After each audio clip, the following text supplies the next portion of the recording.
Our project deals with the impact of climate change on Canadian weather patterns. It is geared towards the general public audience, and as such we do not expect anyone who goes and uses our tool to have a good understanding of statistics. After the About page, which explains the goal of the project, you can check out the Understanding Climate Change Impact, and Climate Change Impact Summary pages.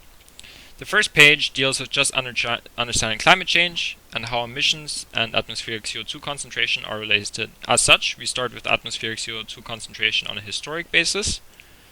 go on to view a more recent line chart of atmospheric CO2 concentration. Then we see the human CO2 emissions over that same time frame, a breakdown of those emissions in a stacked area chart by region. And then finally we have two line charts grouped together here,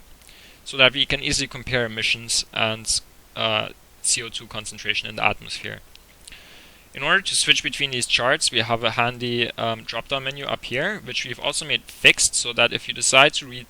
through the detailed documentation for each chart, which both future information geared towards the general public, as well as information that just helps with the grading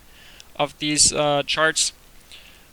if you're scrolling down, you can always use the drop down and it'll just jump back up, so it's really easy to quickly view charts. Now, once we understand climate change itself, we can go on one step further and try to see a connection between climate change and Canadian weather data. So specifically what we did here is we created two charts, one that looks at the entire globe and shows us an animation that we can also control through a slider of how global temperatures have changed, which makes it really clear that especially since the 70s and 80s, we've been experiencing very rapid acceleration of warming. Other than that, we also have a chart here, and this is by far the most complex chart available, which shows you a map of Canada and lets you explore how temperatures and precipitation patterns have been changing, both on a yearly time base as well as on a monthly time frame.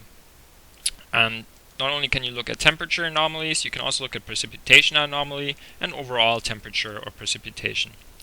Furthermore, this is not only a view of Canada, it also gives you provincial views where you can hover to see detailed information for that province.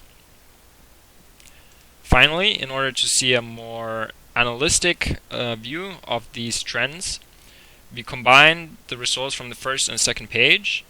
and show 4 line charts that combine annual CO2 emissions with data from the Canadian weather chart showing Canadian temperature deviation,